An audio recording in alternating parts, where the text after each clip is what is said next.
Donc on va reprendre les 6 piliers de la foi. Mais ce qu'on va faire aujourd'hui, c'est qu'on va voyager dans l'un des piliers de la foi. Alors comme je le disais tout à l'heure avant de commencer le cours, pour l'instant avec vous, je fais juste un petit voyage dans chaque pilier de la foi. La fois dernière, on avait parlé de... On a parlé de quoi la fois dernière? Le cours d'avant. Ouais.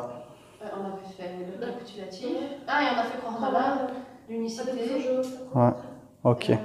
Donc j'avais mis en lien les 5 piliers de l'islam, la foi, etc., etc., avec l'âme humaine et ses deux côtés, côté lumière et côté ténèbres, fujur et taqwa. Vous vous souvenez de ça? Alors aujourd'hui, on va vraiment attaquer la dimension de la croyance ici, de ce qu'on appelle, en arabe, on appelle ça l'aqidah.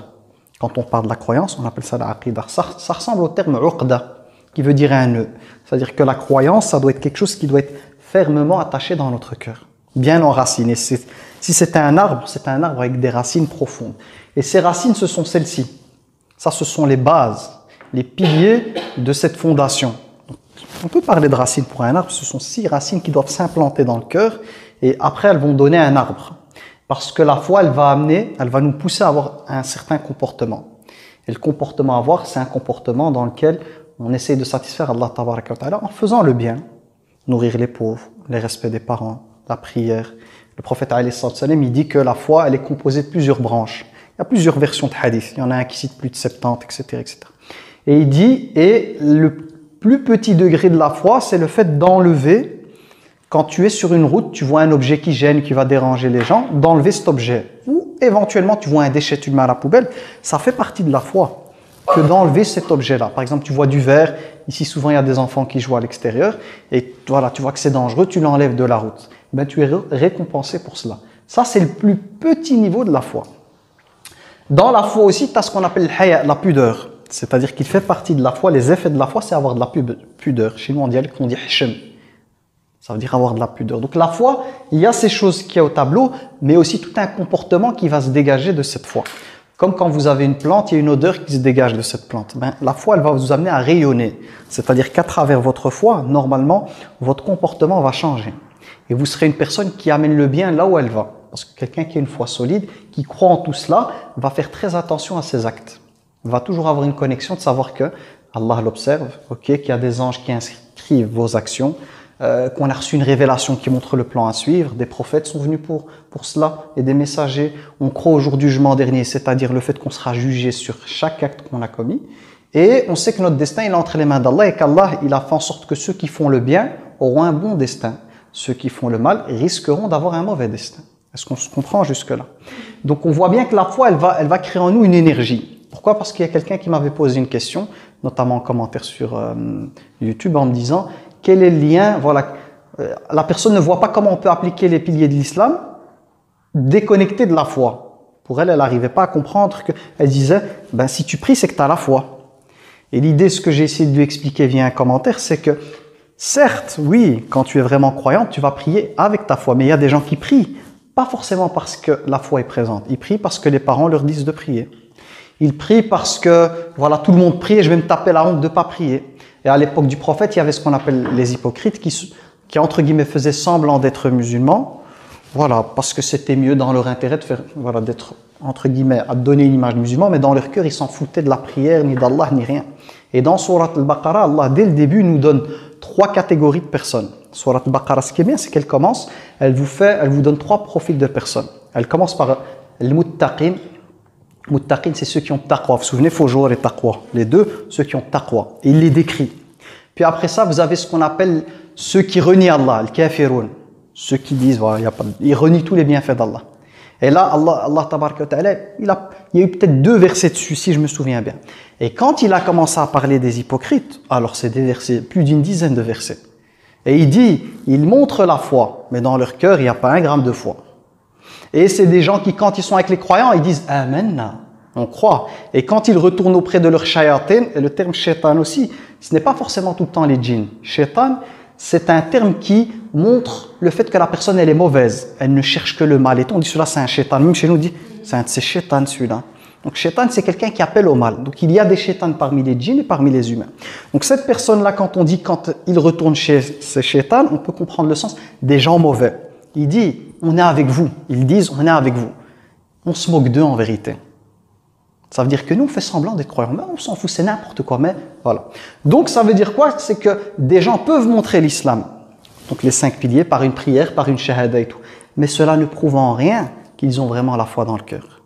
Parce que quelqu'un qui a la foi et qui prie, quelqu'un qui n'a pas la foi, c'est deux êtres diamétralement, comment on va dire ça, différents. Mais comment tu le vois?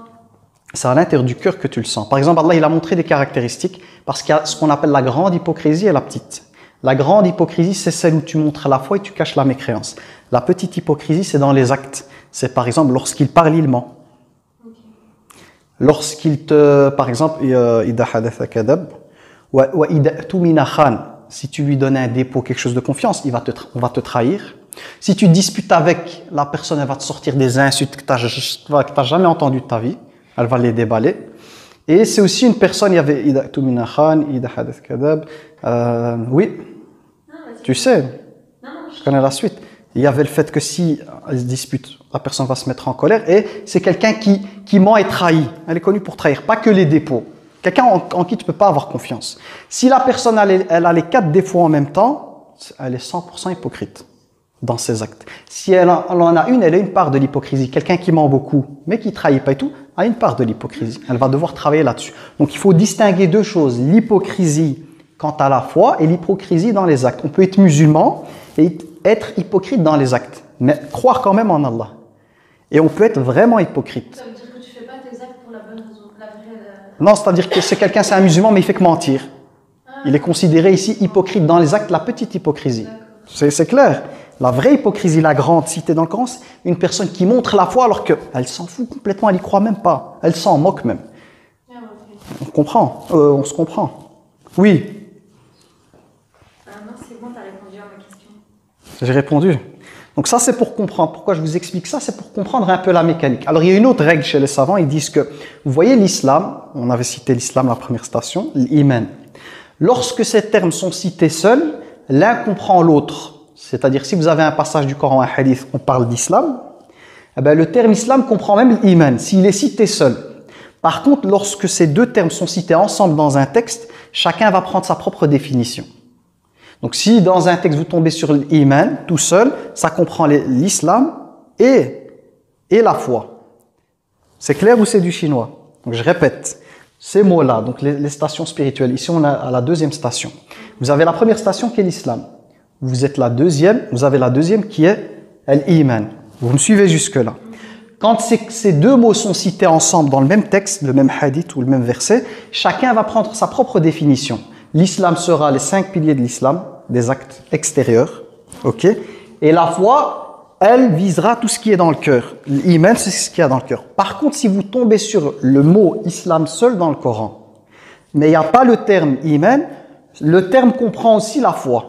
Quand ils sont cités seuls, chacun seul, dans un texte seul, l'un comprend l'autre, les deux sont ensemble. C'est comme un shampoing, des fois, tu as un shampoing et il y a les deux, gel, douche et shampoing. 2 en 1, on dit.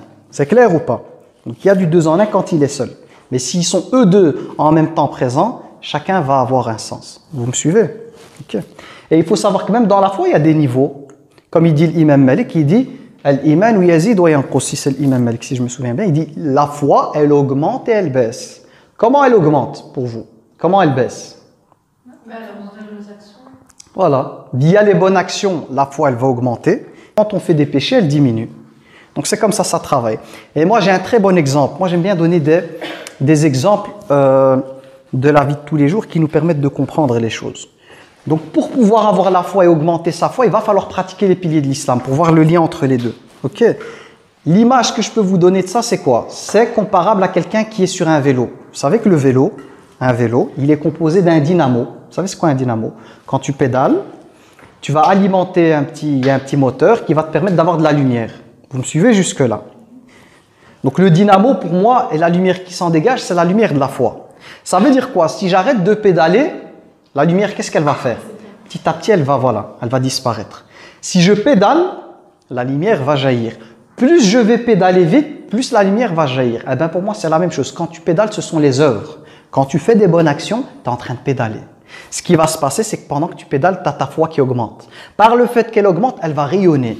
C'est-à-dire que dans ta vie, tu vas poser ce que tu ne voyais pas avant comme étant une chose mauvaise, tu la vois mauvaise maintenant au grand jour, tu dis pas, ça c'est pas bien. Ce qui te semblait dur à la base, comme pratiquer des choses entre guillemets démodées, c'est juste un terme que j'utilise parce que pour certains c'est démodé, tu vas dire non, c'est ça vraiment qu'il faut pratiquer. Donc plus la foi elle est grande, plus je vais travailler, faire des bonnes actions, plus entre guillemets avec mon image, c'est comme si je pédale. Et plus je pédalerai, plus j'aurai de lumière. Et la lumière, elle permet de voir ce qu'il y a devant soi, savoir où je vais, éviter les dangers dans la vie. Parce que si tu n'as pas de lumière, tu roules à vélo, tu peux tomber dans un trou. Il peut t'arriver beaucoup de choses, faire un accident, etc., etc. Donc c'est la même chose pour quand on n'a pas l'iman, on n'a pas la foi qui est présente, on ne fait pas de bonnes œuvres. Ben dans la vie, on risque d'avoir des accidents, on risque d'avoir des problèmes. Pourquoi? Parce qu'on est dans les ténèbres. C'est pour ça qu'Allah dit, il a révélé le Coran pour sortir les gens. Mina dhulumat ila an-nur. Des ténèbres vers la lumière. Donc s'il n'y a pas de pratique, comme certains le disent, ils disent, la foi, elle est dans le cœur. Ça veut dire que lui, il te dit, moi, j'ai pas besoin de pratiquer. La foi, de toute façon, elle est dans le cœur. C'est pas juste. Si vraiment la foi ne serait que dans le cœur, pourquoi Allah il dit, les muttaqin, c'est ceux qui croient en Allah, qui jeûnent, qui donnent des sadaqas et tout. Si les œuvres n'étaient pas importantes, pourquoi Allah il les a prescrits? Et quand il décrit les croyants, il dit, voilà, les croyants, c'est ceux qui font ça, qui font ça, qui font ça, qui font ça. Donc il cite des actes. Donc la personne qui dit oui, pour éviter des prescriptions religieuses, dit la foi, elle est dans le cœur. Ce qui compte, c'est le cœur. Oui, je suis d'accord que tout émane du cœur. Mais ce n'est pas possible que tu aies la foi dans le cœur et qu'elle n'amène pas à un mouvement, qu'elle n'amène pas à des bonnes actions. Donc tu prétends avoir la foi dans le cœur. Mais ce qui montre l'inexistence de ta foi, c'est que tu fais rien. Si tu avais réellement la foi, tu ferais.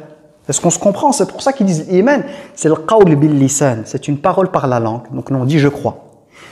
Et puis ils disent c'est l'amal, c'est les actions avec les membres.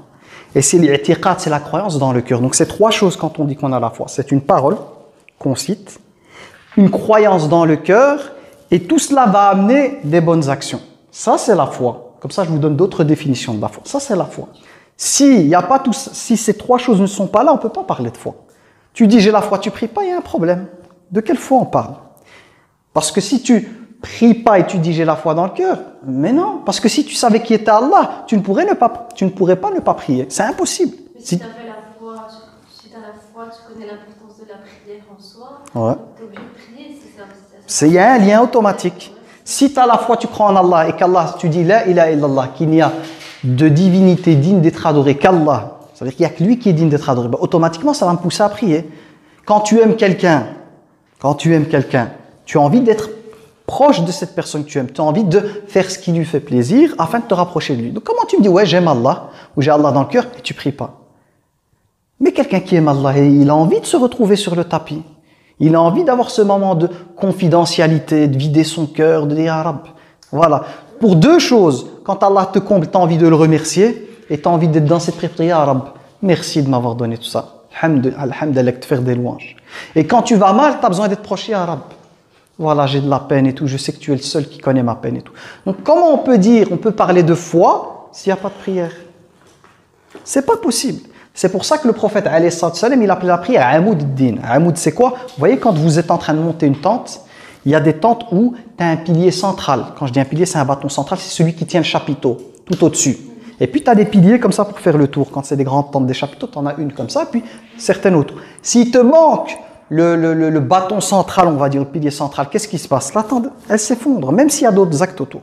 Et la prière, elle représente ça. Et d'ailleurs, la première question, donc, parmi les questions qu'on nous posera Yawm al-Qiyamah, pour les œuvres qu'on a faites, le premier dossier, c'est la prière.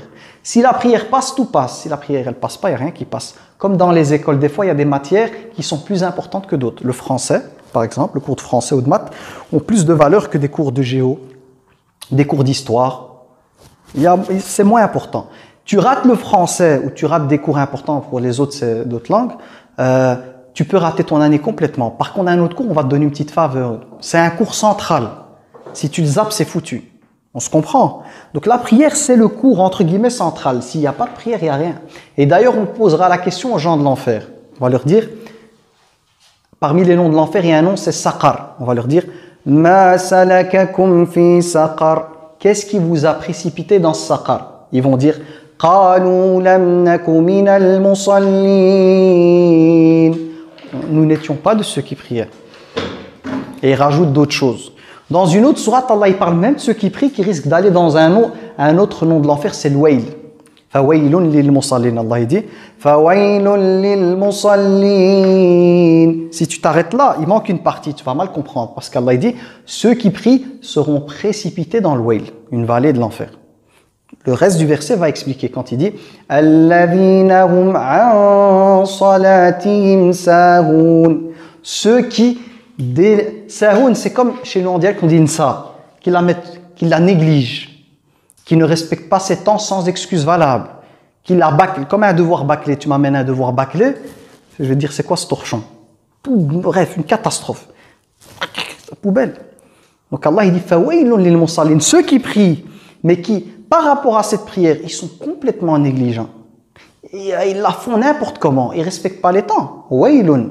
Ça veut dire, ils risquent d'être précipités dans le wail, alors qu'ils prient. Que dire de celui qui ne prie pas? Comment tu vas faire? De plus, moi, ce que je dis souvent aux gens, c'est que ta prière, quand tu la fais, Allah, il n'a pas besoin de toi. Si tu pries, c'est dans ton intérêt. Tu crois que ta prière, Allah, il en a besoin? Il y a des milliards d'anges qui le prient dans tous les cieux, de tous les étages, sans se lasser. Donc, voilà, si tu pries, c'est pour toi. Allah, il n'a pas besoin de toi. C'est dans ton intérêt. Et nous, on ne le fait pas. Et quand tu pries, tu demandes que la baraka d'Allah, elle arrive. C'est comme si, dès que je prie, si je le prie bien, je télécharge des dossiers dans mon cœur. La quiétude, la paix intérieure, la sagesse. Il y a des choses on ne le voit pas, mais tu peux le ressentir. Quand tu es bien connecté, tu sens que les ondes négatives sortent et il y a des ondes positives qui viennent, qui rentrent dans ton cœur et qui te mettent bien. C'est pour ça qu'Allah, dans le Coran, quand il parle de son évocation, et il n'y a pas meilleur endroit pour évoquer Allah que dans la prière, il dit « Alladhina amanu » وَتَطْمَئِنُّ قُلُوبُهُمْ بِذِكْرِ اللَّهِ أَلَا بِذِكْرِ اللَّهِ تَطْمَئِنُّ الْقُلُوبِ. Il dit ceux qui ont cru. الَّذِينَ آمَنُوا, on revient à l'iman. وَتَطْمَئِنُّ قُلُوبُهُمْ بِذِكْرِ اللَّهِ. Et donc les cœurs se tranquillisent, sont en paix بِذِكْرِ اللَّهِ, grâce à l'évocation d'Allah, par la cause de l'évocation d'Allah. أَلَا بِذِكْرِ اللَّهِ تَطْمَئِنُّ الْقُلُوبِ. N'est-ce pas par l'évocation d'Allah que les cœurs se tranquillisent? Ça veut dire, tu n'as pas autre chose pour te... C'est pas un tranquillisant ou un cachet qui va te... Non, le cachet, il va juste endormir ta peine un petit temps. Mais si tu veux que ton cœur se libère, ça est dhikr, le rappel d'Allah.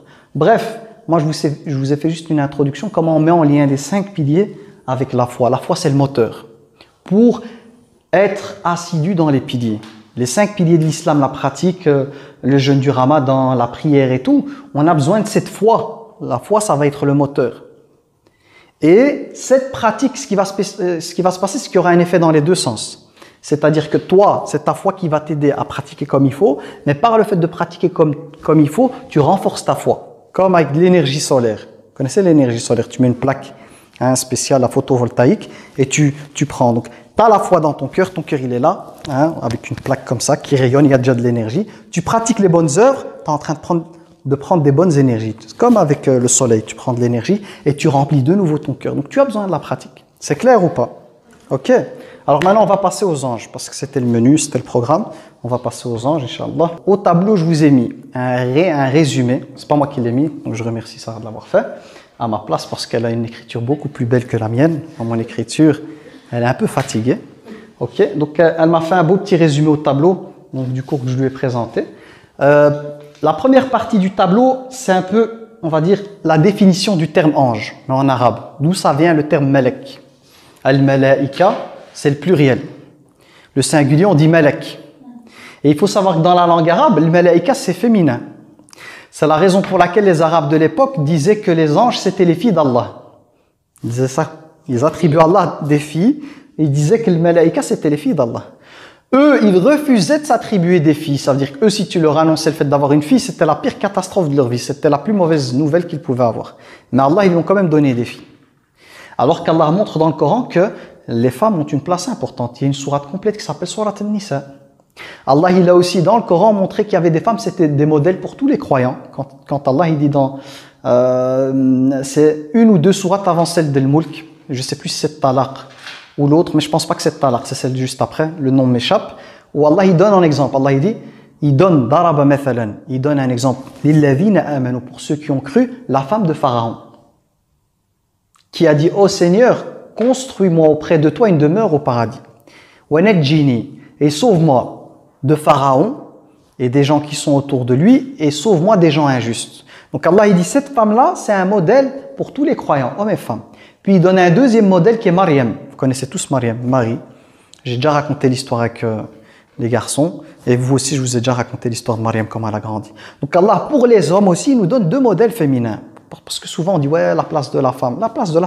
La femme dans, on va dire, la communauté musulmane, elle a une place fondamentale. Pourquoi? Parce que l'un des piliers essentiels dans un foyer, c'est la mère. D'ailleurs, le prophète alayhi salam le montre, lorsqu'un homme vient chez lui. Il dit, Ya Rasulallah, quelle est la personne qui a plus de droits sur moi? Il dit, ta mère. Deuxième, il lui répète, qui d'autre? Ta maman. Qui d'autre? Ta maman. Si on prenait un podium comme pour les Jeux Olympiques, la mère elle serait à première place, deuxième place, troisième place. Le papa, le pauvre, il est sur le sol. Il n'a aucune médaille. Elle a l'or, l'argent et le bronze. Mais quand on entend ce type de hadith, il faut lire entre les lignes. La mère, c'est une femme, c'est pas un homme. On est d'accord là-dessus ou pas? Donc le prophète, il montre pour tout musulman, homme ou femme, que la personne qui a le plus de mérite vis-à-vis de toi, c'est ta mère. Donc pour montrer qu'elle a un rôle important à jouer en matière d'éducation. Quand il y a une femme pieuse dans une demeure, c'est une lumière à la maison. Moi, je le dis souvent aux garçons, quand tu dois faire un choix, c'est le prophète, c'est pas moi qui le dis, le prophète le dit. En général, quand on veut se marier, on prend. C'est le prophète qui rapporte ça. Les gens, ce qui motive les gens, il ne parle pas du bon musulman, de la bonne musulmane, c'est on se marie pour la beauté. Parce qu'il dit tunkahul mar'atu li arba'. La femme, on la demande en mariage pour 4 choses. Li jamaliha, pour sa beauté. Puis il dit les hasabiha, pour sa famille, si elle appartient à une famille noble. Surtout à l'époque, il fonctionnait avec des tribus, des familles. Puis il dit li maliha, pour ses biens matériels. Elle est riche et tout. Et puis il parle de la religion, pour sa religiosité, sa piété. Il dit fatfar bidati din, c'est-à-dire va, prends celle qui a la foi. Taribat yadak.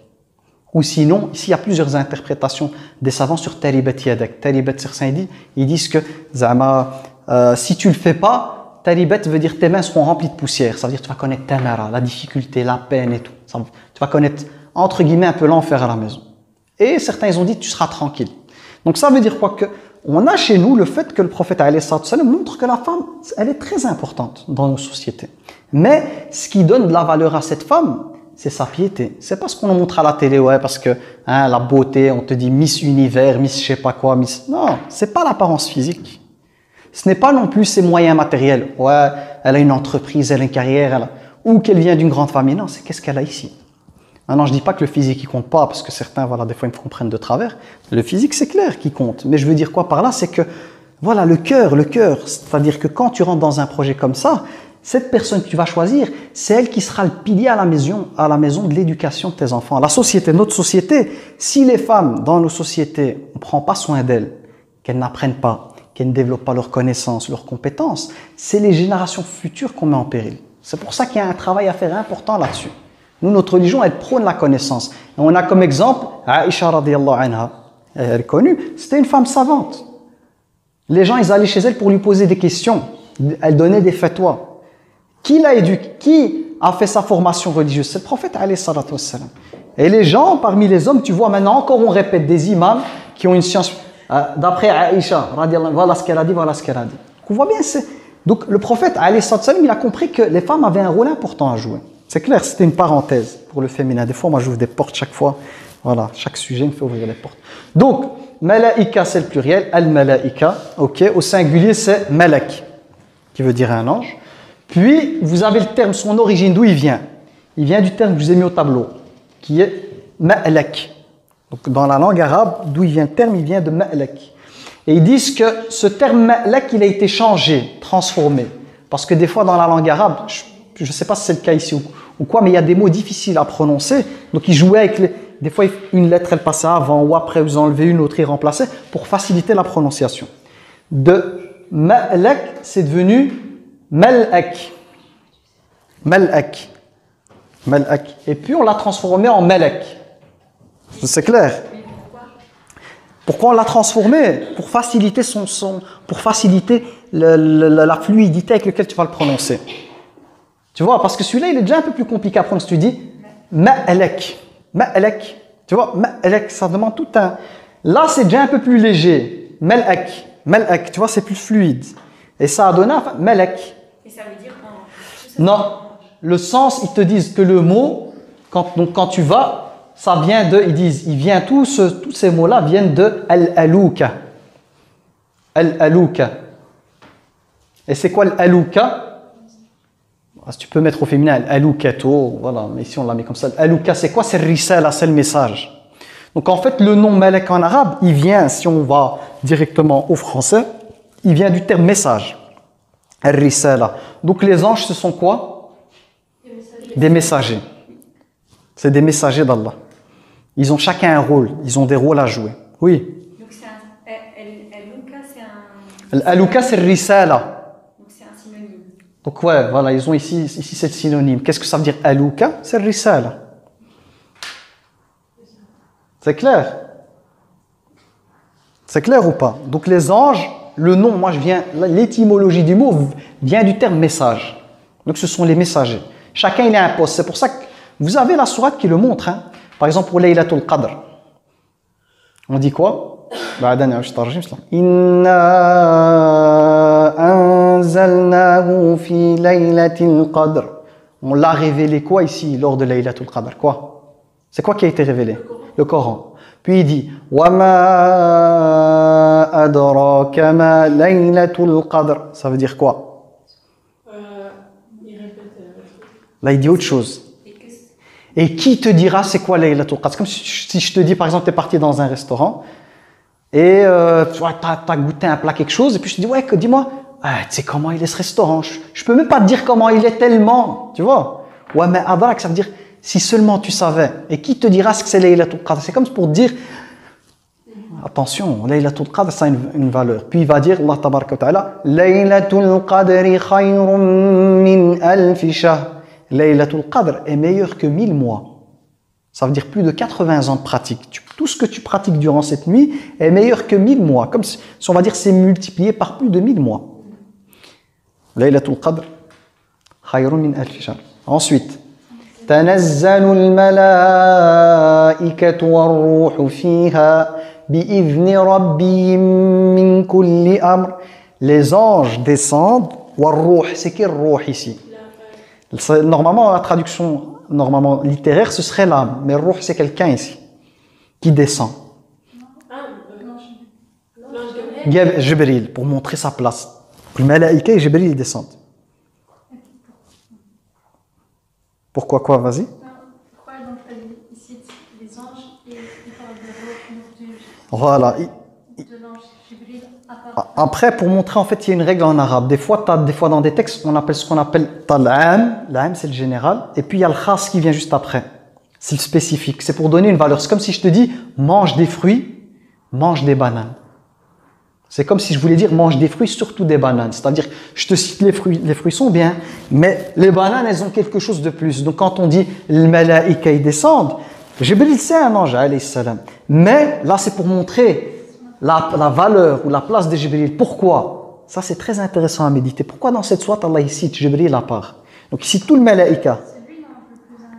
C'est lui qui révèle le plus. Et ouais, mais regardez, il faut connecter la sourate. La sourate, elle parle de quoi? Tout au-dessus. Il parle du Coran. Et c'est Jibril qui a révélé.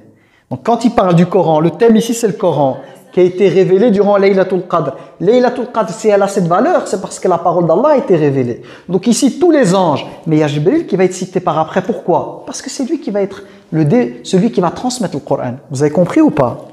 Donc c'est en lien avec le thème. Le malaïka, il descend. Mais Jibril, celui qui est descendu avec le Coran. C'est quoi la suite? Tanazzalul malaikatu war-ruhu bi'amri rabbihim. Hein? Li. Tanazzalul malaikatu war-ruhu fiha bi'izni rabbihim min kulli amr. C'est-à-dire qu'ils descendent. Et lorsqu'ils descendent durant cette nuit, ils ont reçu, on disait que les anges, ce sont des messagers, ils ont reçu le programme de l'année. Chaque ange reçoit son programme de l'année. Malak al-Maut, il reçoit la liste des personnes qui vont décéder durant l'année.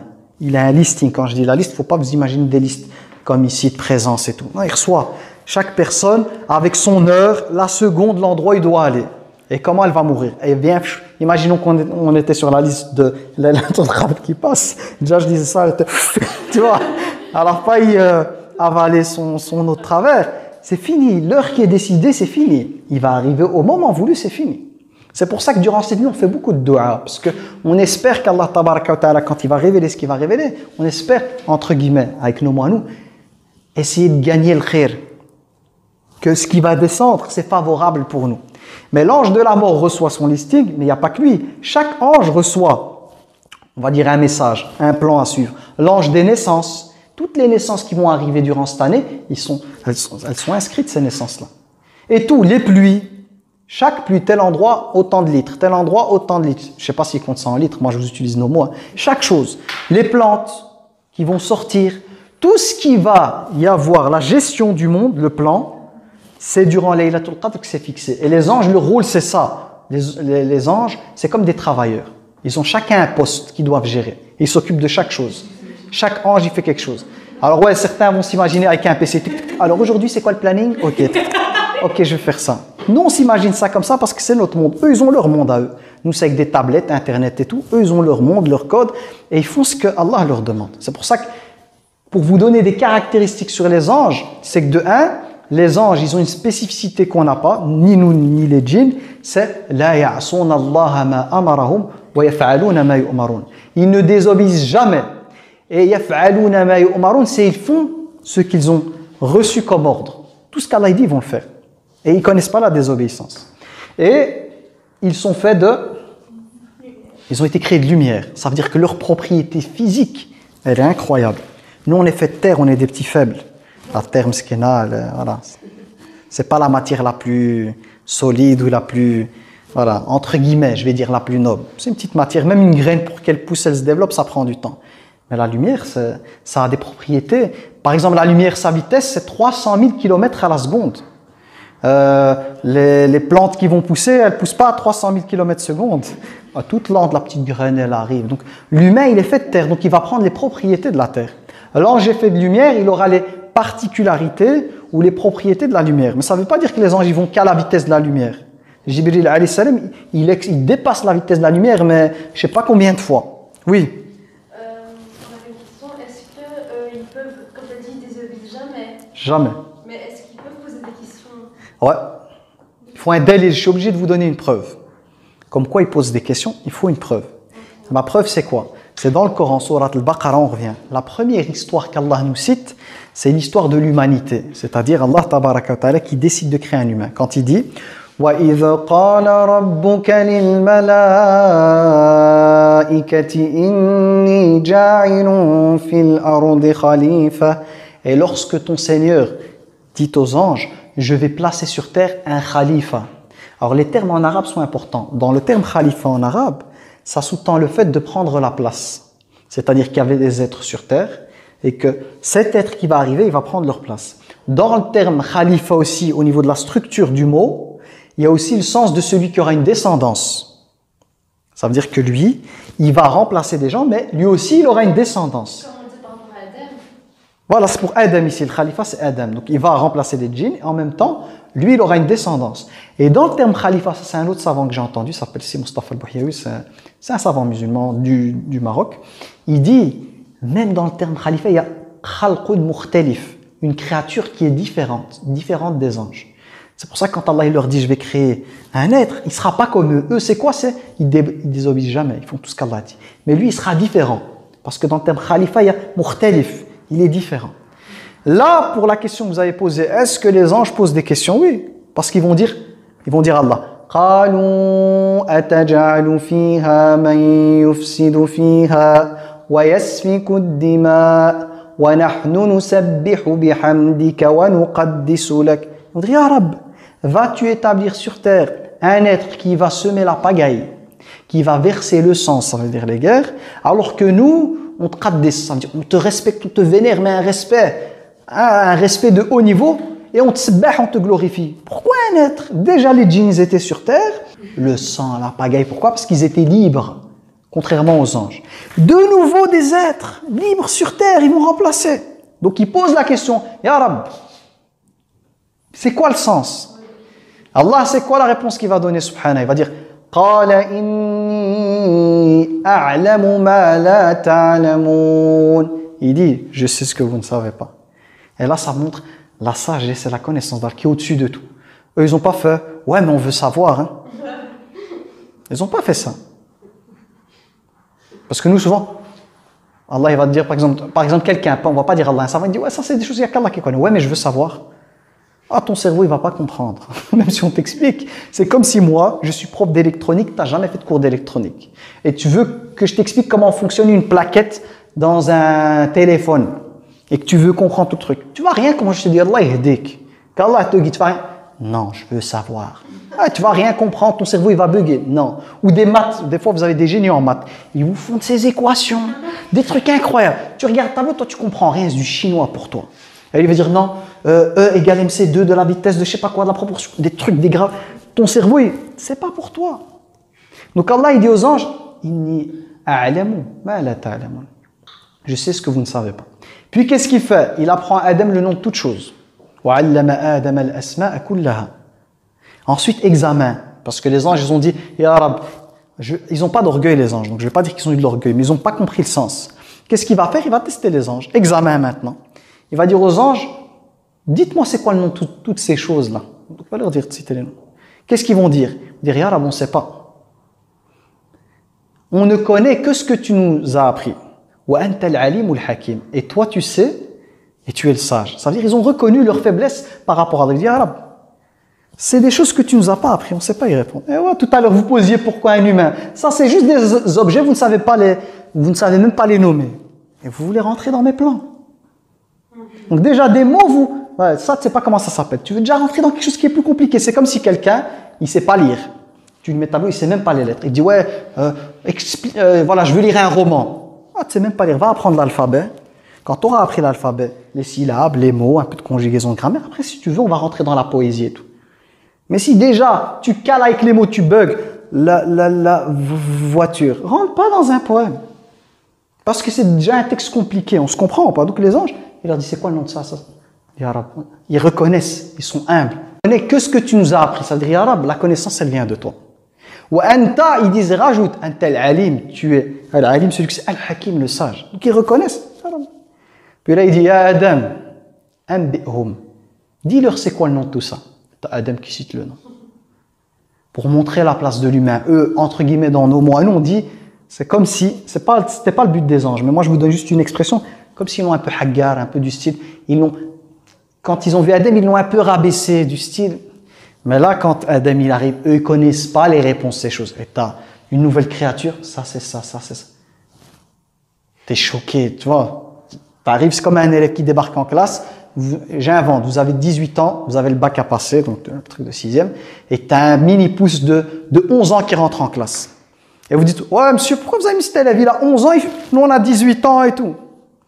Donc vous allez, parce que vous avez vu 11 ans, vous allez dire celui-là, voilà, vous allez vous sentir supérieur. Qu'est-ce qu'il fait ce gamin avec nous? Ou quelqu'un qui rentre ici, ça va se passer. Ben, trop petite. Et puis je vous pose des questions, comme ici, personne ne sait répondre. Et je dis, vas-y, dis-leur. Et tu vois la petite de 11 ans, elle t'enchaîne, ça c'est ça, ça c'est ça. Vous allez rester, ouais, comment elle sait ça, celle-là? C'est vrai ou c'est faux?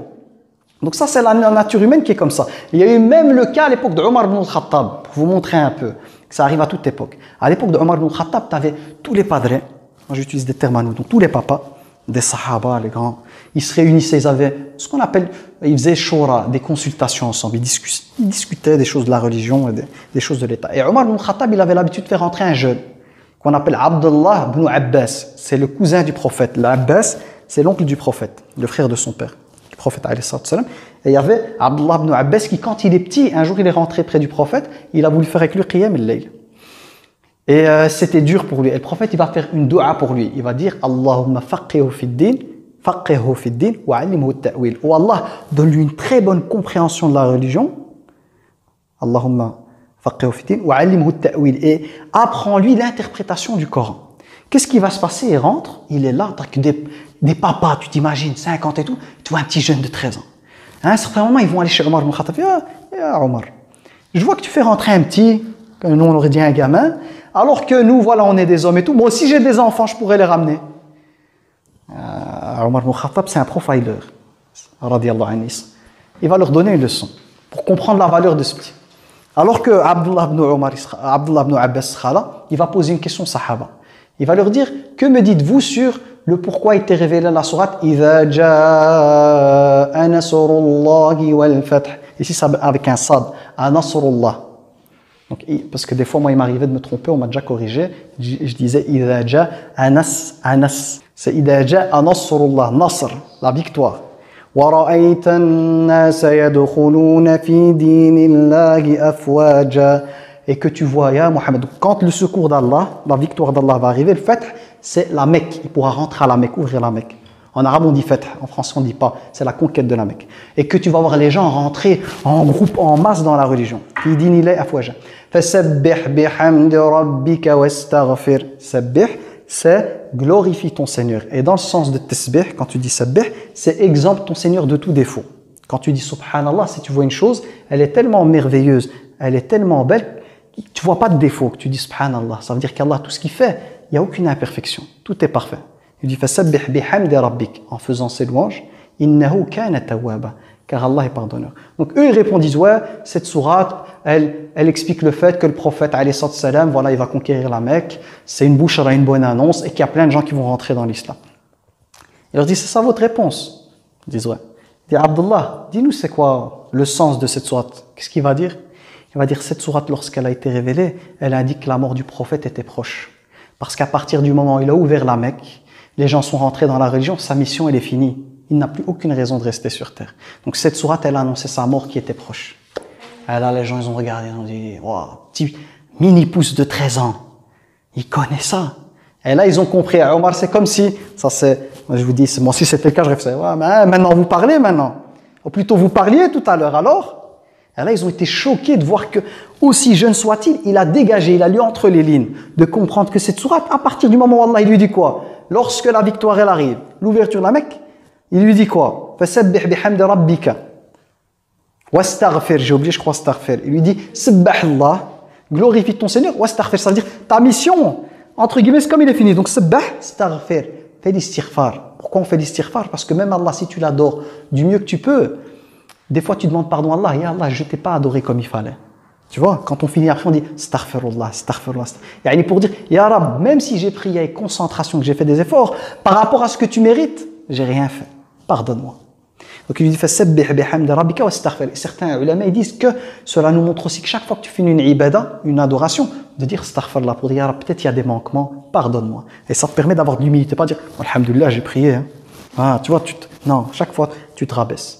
Puis il lui dit innahu kana tawwaba, Allah il est grand pardonneur. Donc cette sourate, dans son contenu, on sent que c'est fini, il n'y a plus de mission. Sabbih, astaghfir, les gens y rentrent. Et c'est là qu'Abdullah ibn Abbas, il a compris ça. Donc est-ce que vous avez compris le sens? Là, j'étais avec le malaïka, avec les anges, qui, lorsqu'ils vont voir qu'Adam va citer tout ça, ils vont être étonnés. Ils vont dire, comment celui-là vient de naître? Parce qu'Allah, il vient de le créer, il connaît tout ça. Nous, le malaïka, ça fait je sais pas combien de temps on est là, on connaît pas tout ça, pour donner de sa valeur. Alors pourquoi toute cette argumentation pour répondre, est-ce que les anges posent des questions à Allah? Alors, la réponse? Oui, voilà, une démonstration, parce qu'il faut toujours des preuves. Quelqu'un qui vous dit quelque chose, il doit amener sa preuve. Un texte du Coran, un hadith. Je ne peux pas commencer à inventer des trucs sur... Ouais, pour moi, les anges, ils posent des questions à Allah. De moi. Non, il faut une preuve, un texte. Moi, je ne sais pas, est-ce que j'étais avec les anges? Est-ce que je suis un ange? Donc, ils ont une règle, les savants, ils te disent, tout ce qui fait partie du monde invisible, il faut des preuves. Ok? Donc, j'avance. Parce que je vois, tabarakallah, 45. Voilà, ça va très vite. Alors, j'accélère là, parce qu'on va mettre un peu le turbo. Alors, donc, les anges sont créés de lumière. Ils font partie du monde invisible. Ça veut dire qu'à la base, on ne les voit pas. Est-ce qu'ils sont présents? Oui. Il y a des anges. Quelle est la preuve? Pas quelle est la preuve. Quels anges vous pouvez citer qui peut être présent? Un exemple. Je connais plus ceux qui écrivent les actions. Voilà. On a les deux anges minimum deux. Un qui note les bonnes actions, l'autre qui note les mauvaises. Donc les anges sont là. Comme les djinns sont là. Là, il ne faut pas commencer à avoir peur. Quoi, djinns? Quand j'ai dit les anges, vous étiez en sécurité. Si je vais dire djinns, quoi, djinns, ils sont là. Non, ça c'est voilà. Mais ils sont là, mais ne vous inquiétez pas. Qui les anges? Ceux-là qui notent, il n'y a pas forcément de nom. Ce qu'on va voir ici, c'est une règle. C'est bien. Toi, tu m'as permis d'introduire la suite. C'est comment devons-nous croire en eux. C'est-à-dire les anges quelle croyance on doit avoir. Alors la règle que je vous ai donnée, c'est on doit croire en eux en fonction de ce que la révélation nous dit, parce que c'est le monde invisible. Et comme c'est le monde invisible, la règle elle dit, tout ce qui est en lien avec le monde invisible, tu ne peux affirmer une chose que si tu as un texte qui te le dit. Donc je n'ai pas le droit d'inventer des noms aux anges. Je vais les appeler les scribes. Tu vas me dire pourquoi? Parce qu'ils écrivent. Non. Chaque nom que tu vas donner à un ange, c'est un nom qui doit se trouver dans une source fiable. Le Coran ou la Sunna authentique. Ok. Alors, là, ce qu'on retrouve dans les textes, c'est un résumé de ce qu'on retrouve dans les textes rapportés. On a certains anges pour lesquels Allah il nous a donné leur nom. Et les exemples sont là, je vais vous les citer ici.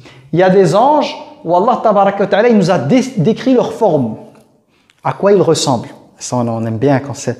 Ouais, à quoi ils ressemblent, comment ils sont. Et on a une troisième catégorie de textes qui, eux, nous rapportent les actes. Qu'est-ce qu'ils font? C'est-à-dire, ouais, les anges, à quoi ils servent? Qu'est-ce qu'ils font? Ok. Donc, on a ces trois choses-là. Pour les noms, on n'en a pas énormément. Mais on a les noms des anges principaux. Ok. Le plus gradé, c'est Jibril alayhi salam. Et comme il disait dans un dars que j'ai écouté, c'est un dars de Cheikh al-Utaymin, et j'ai écouté un autre dars, c'est un cheikh connu, un ancien. J'essaie d'avoir des sources pour lesquelles il n'y aura pas de polémique. C'est pour ça que je dis ça. Donc. Mais c'est des choses qu'on peut retrouver dans les anciens livres, avant même. Nous, on prend les contemporains parce que c'est les derniers à avoir écrit. Mais voilà, c'est des choses qui existent depuis très longtemps dans les livres. Alors le premier, c'est Jibril, qui lui est responsable de quoi? De la révélation. Et le commentaire qui a été écrit ici, c'est le fait qu'il est responsable de la vie des cœurs. Parce que quand on parle de la révélation, c'est la révélation qui donne la vie au cœur. Elle est semblable à la pluie. La révélation, c'est comme une pluie qui s'abat sur une terre et qui permet à cette terre de faire sortir la végétation et tout. C'est pour ça que des fois, quand ta foi elle augmente et que tu es connecté au lit, tu sens ton cœur qui revient à la vie. Tu as l'impression que ton âme, elle respire. Tandis que quand tu es loin du rappel d'Allah, tu te sens étouffé à l'intérieur. Et Allah, il parle de ça dans le Coran, quand il parle du fait de tourner le doigt à son rappel, il dit « وَمَنْ أَعْرَضَ عَنْ ذِكْرِي فَإِنَّ لَهُ مَعِيشَةً ضَنْكًا » Traduction, et toute personne qui tourne le doigt à mon rappel aura une vie pleine de gêne, pleine de problèmes, de difficultés. T'es mal dans ta peau, tu seras jamais bien. Et il rajoute, il parle de ce type de personne. Il dit وَنَحْشُرُهُ يَوْمَ الْقِيَامَةِ أَعْمَى. Et on va ressusciter cette personne le jour du jugement dernier, aveugle. Et la personne dira, oh Seigneur, pourquoi tu m'as ressuscité aveugle? Alors qu'avant je voyais. Et Allah va dire, mes signes t'ont été présentés, tu les as niés. Et aujourd'hui, tu seras toi aussi oublié. Tu les as oubliés ou tu les as niés. Aujourd'hui aussi, tu es comme ça. Donc, on comprend quoi? Que la vie des cœurs, elle est dans la révélation. Tu veux que ton cœur y vive. Tu veux que ton cœur soit, qui est le printemps. On dit même dans le Coran, qu'Allah fasse que nos cœurs, qu'il accorde à nos cœurs le printemps de nos cœurs. Allahumma ja'al al-Qur'an rabi'a qulubina. Rabi' c'est le printemps. Ou Allah fait que le Coran soit le printemps de nos cœurs. Donc on voit même dans les invocations du prophète alayhi salam que il voyait le cœur comme une espèce de prairie au niveau métaphorique. Et il dit, fais que le Coran soit le printemps, parce que qu'est-ce qui se passe au printemps? Tu as toutes les plantes qui sont... Et printemps, tu te sens comment en tant qu'humain quand tu vois ces belles roses, ces belles fleurs, ces beaux arbres? Ah, à l'intérieur de toi, tu sens... C'est vrai, hein, tu sens une espèce de... Et quand c'est l'hiver, tout est mort, parce que l'hiver, tout meurt. Ou l'automne, quand les feuilles commencent à tomber. Il commence à faire sombre, les journées sont courtes. Donc l'humain, il est touché aussi par les saisons. Le printemps, l'été, l'automne, l'hiver, on se resserre. D'ailleurs, ça a donné des frissons. Elle a ressenti ce que j'ai dit au niveau spirituel. Ok, c'est clair. Maintenant, on va dans les noms. Je disais Jibril, c'est lui qui est responsable de la vie des cœurs. Il y a quoi? La révélation. Puis vous avez Mikaïl. Certains vont dire, ah, un beau prénom ça. Quand j'aurai un fils, je vais l'appeler Mikaïl. Comme ça fait un peu à droite, un peu à gauche. Vous avez compris par un peu à droite, à gauche. C'est un nom passe-partout, quoi. Ouais, c'est Mikaïl. Comment t'as appelé ton fils? Mikaïl? Ouais, mais comment Mikaïl? C'est un musulman. C'est dans le Coran. Vous avez compris le sens? Donc, ça dépend de ta niya. Parce que là, il y a divergence entre les savants. Est-ce qu'on peut donner le nom des anges à une personne ou pas? Il y a divergence. Certains disent c'est autorisé. D'autres pas. Ça dépend de l'intention. Qu'est-ce qui est derrière cette intention? Voilà, si le but c'est t'as honte de tes origines et tu veux, il y a un problème psychologique. Pourquoi tu vas avoir honte de tes origines? Moi, il y avait un prof à moi qui n'était pas musulman, qui était d'origine espagnole. Il nous disait à nous, il me disait à nous, Abou Bakr, ton berceau, il est pas sale. Ça veut dire que tu tu ne dois pas avoir honte de tes origines. Quand il dit ton berceau, c'est tes origines. Il m'a dit ton berceau, il n'est pas sale. Parce que moi, j'avais un peu ça, ce complexe quand tu es jeune, tu grandis dans une société où tu sens que parce que tu es d'origine étrangère, on te met de côté, tu as honte un peu de tes origines à un certain moment. Ou en tout cas, il y a ce mécanisme. Soit il y a l'autre mécanisme de rébellion, quoi, ouais, tu vas revendiquer l'origine familiale. Soit il y a le truc où tu as quand même envie de trouver ta place dans la société et tu es gêné par ta culture parce qu'on fait que la stigmatiser. Et lui, il m'a mis à l'aise avec ça en me disant ton berceau, il n'est pas sale, de quoi tu as honte? Tu dois être fier de ce que tu es, d'où tu viens et tout. Et trouver ta place dans la société. On se comprend. Donc, je reviens à Mikaël. Donc, Mikaël, il est responsable de quoi? De la vie de la terre. Donc, c'est l'ange qui est responsable des pluies. Et j'ai mis ici Nabat. Nabat, c'est la végétation qui va pousser. Tout ce qui pousse, on appelle ça un arbre Nabat. Ça sort, la végétation, les arbres. Donc, lui, il s'occupe de ça. Donc, quand vous voyez cette petite graine qui vient, qui s'ouvre et qui pousse, il y a des anges derrière. Tout ce qu'on voit, ces lois physiques et tout, elles ne tombent pas du ciel. Il y a des êtres derrière. Comme vous avez des ingénieurs qui paramètrent les téléphones, etc., etc. Mon téléphone, tu ne vas pas dire, il est venu tout seul. Et c'est Monsieur Hasard qui fait fonctionner mon téléphone. S'il me filme, c'est le hasard. C'est des puces qui se sont mises ensemble comme ça, avec des milliards d'années et qui sont connectées. Non. Celui qui dit ça, on va le traiter de fou, de dire que ce téléphone est venu tout seul.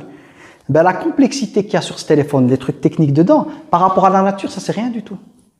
Et tu vas me dire tout ce qui est venu là, tout le fonctionnement de l'espace, des cieux, de la terre, tout ce qu'il y a sur terre, toutes ces choses-là, c'est venu par hasard. Alors, le hasard, il est puissant, il est intelligent, puissant, sage. Entre guillemets, chez nous, pour rigoler, on dirait tabarakallah, il est le hasard. Ce hasard, il est. Ou des fois, on va dire c'est la mère nature. Donc, des fois, on ne veut pas dire Allah. Donc la nature, on lui octroie des pouvoirs, de se dire c'est la nature qui fait les choses. Mais si tu dis que la nature, elle fait ça, c'est que tu lui donnes des pouvoirs de gérer, de faire. Mais pourquoi il dit ça? Parce qu'il ne veut pas dire Allah, il veut dire c'est la mère nature. On se comprend? Donc ça c'est pour Mikaël. Donc la végétation et la nature, c'est pas la mère nature. Mikaël, il s'occupe des pluies et des plantes, oui, ou de la végétation. Nabat, c'est tout ce qui sort de la terre. Il y a une boute, il sort de la terre. Donc lui, il s'occupe de la pluie et de Nabat. La pluie, elle descend. Puis après, si elle descend, il faut bien faire pousser ce qu'il y a en dessous de la terre. Ça ne sert à rien qu'une pluie elle tombe, tu n'as rien qui sort. C'est logique. Si ça tombe, il faut qu'il y ait une réaction en bas. Et quand on dit pluie, c'est vraiment que la pluie ou bien c'est genre la météo, genre tout ce qui se passe? Neige, grêle. Ah ouais, la neige, la grêle, ça fait partie de la pluie. C'est juste les températures qui changent. Tu as un nuage. S'il fait froid, ça va descendre en glaçon. Tu vois? C'est la même, c'est de l'eau à la base. Ok. Ouais. Quand tu donnes, donc, parce qu'on te dit, tu ne dois pas parler si tu n'as pas de preuve. Mais quand tu donnes une preuve d'un hadith, ouais. Tu ne connais pas s'il a été adapté par tel ou quoi. Est-ce que tu peux aussi parler et dire, voilà, c'est dans un texte. Ouais, mais tu dis, j'en connais pas l'authenticité. Parce qu'on va le voir après, il y a le nom de 2 anges ici, où le hadith il est cité dans Tirmidhi, et certains savants l'ont jugé faible. Et donc ces noms-là, on ne peut pas trop s'appuyer dessus. Pourquoi? Parce qu'il y a un texte, mais il y a débat sur son authenticité. Tandis qu'il y a des noms, il n'y a pas de débat. Jibril, alayhi salam, il est dans le Coran. Mikaël, il est dans le Coran. Surat al-Baqarah, vous avez les 2 noms, au minimum. Donc là, il n'y a même pas à débattre, c'est dans le Coran. Tandis que quand c'est les hadiths, il faut voir authentique ou pas. C'est clair. Donc le 3e, c'est Israfil. Israfil séduit de nouveau vie. Pour les 3, ils ont mis vie. Pourquoi? Parce qu'il a pris ça d'une dua du prophète alayhi salam, où il disait Ya Rab, ô Seigneur de Jibril, de Mikaël, d'Israfil. Et le savant en question, il a essayé de mettre en lien les trois anges en disant ils sont responsables de la vie chacun. L'un c'est la vie des cœurs, l'autre c'est la vie de la végétation, la terre, etc. Et le 3e c'est redonner la vie après la mort. Israfil c'est qui? C'est l'ange qui soufflera dans la trompe à la fin du monde. Allah dans le Coran, il dit subhanah فَإِذَا نُفِخَ فِي الصُّورِ نَفْخَةٌ وَاحِدَةٌ. Et lorsqu'on soufflera dans la trompe, le premier souffle, qu'est-ce qui va se passer? فَحُمِلَتِ الْأَرْضُ وَالْجِبَالِ. Tu verras, humilat c'est porter, l'ard, la terre, et les montagnes seront portées vers le ciel. فَدُكَّتَ دَكَّةً وَاحِدَةً. Après, elles vont retomber, être entassées. فَيَوْمَئِذٍ وَقَعَتِ الْوَاقِعَةُ. C'est à ce moment-là que ce qui devait se passer va arriver. وَقَعَتِ الْوَاقِعَةُ. Ça veut dire la fin du monde. Puis rajoute le ciel va se fendre, etc., etc.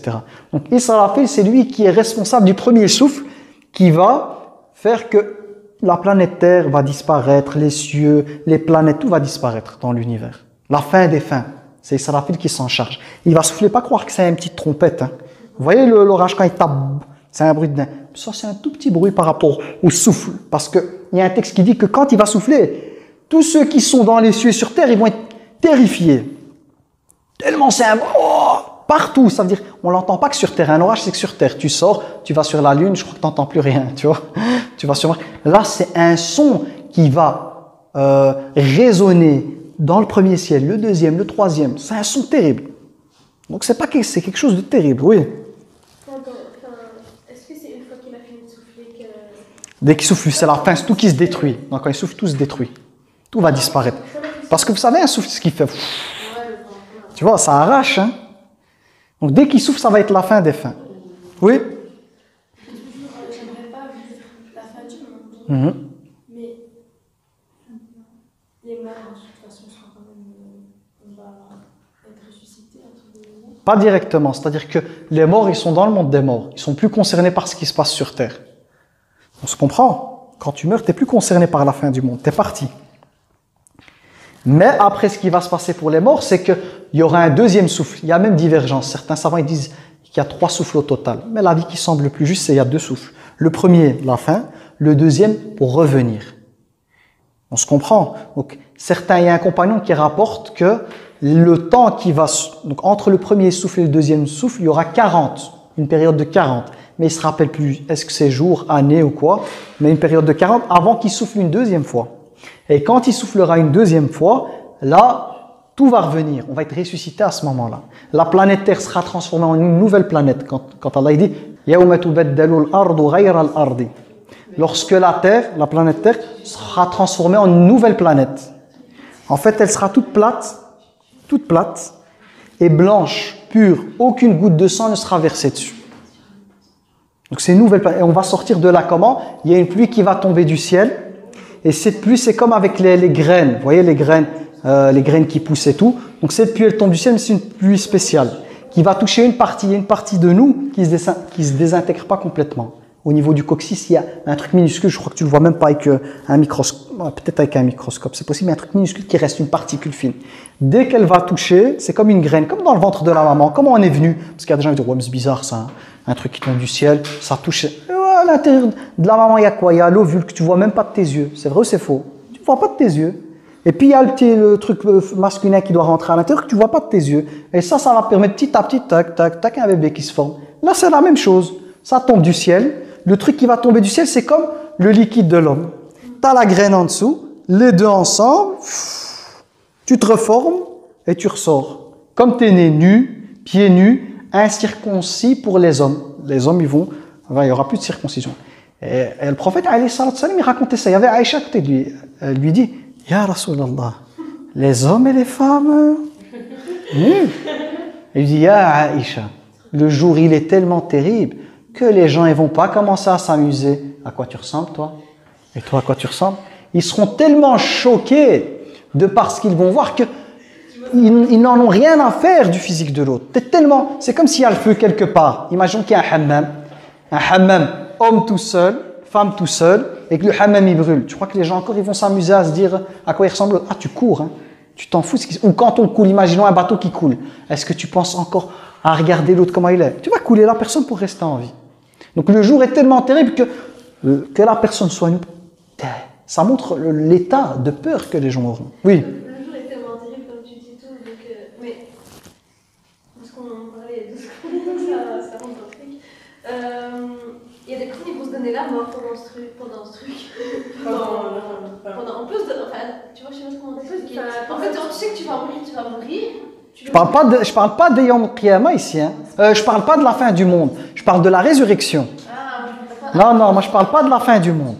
Moi je parle après la fin du monde quand on sera ressuscité. Sur la fin du monde, est-ce que tu peux te Non, tu peux pas. Non, parce que les gens mourront avant. Déjà les croyants ils vont disparaître avant la fin des fins. Il y a un vent doux qui va venir et qui va comme t'endormir, comme un somnifère, comme Kautar tout à l'heure. Tu vois, c'est un vent comme ça.